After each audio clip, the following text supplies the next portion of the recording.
ரசூலுல்லாஹ் சொன்னார்கள், ரஹிமல்லாஹு இம்ரான், ஒரு கணவனுக்கு அல்லாஹ் அருள் செய்வானாக, அவன் இரவு நேரங்களில் பிற்பட்ட இரவு நேரங்களில் எழும்புகிறான், தொழுகிறான், தன்னுடைய மனைவியை தொழுவதற்காக வேண்டி அவன் நித்திரையில இருந்து விழிப்பூட்டுகிறான், மனைவி மறுக்கிறாள், தண்ணீரை கொண்டு வந்து மனைவியின் முகத்தில் தெளித்து மனைவியை விழிப்பாட்டுகிறான், மனைவி மெழுந்து தொழுகிறாள்.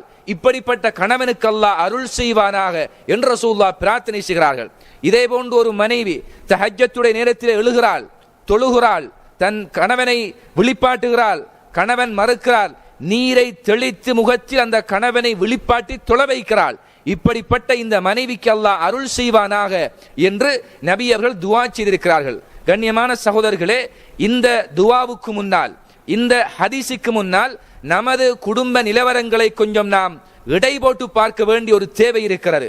நமது குடும்பங்களில் எத்தனை பேர் இரவிலே தஹஜ்ஜுத் என்ற அந்த தொழுகையை தொழுவதற்காக நாம் கண் விழிக்கிறோம்? நமது மனைவியோடு சேர்ந்து குடும்ப சகிதம் அந்த தொழுகையை நாங்கள் மேற்கொள்கிறோம் என்பதை கொஞ்சம் எங்களை நாங்கள் கேள்வி கேட்டு பார்த்து கொள்ள வேண்டும்.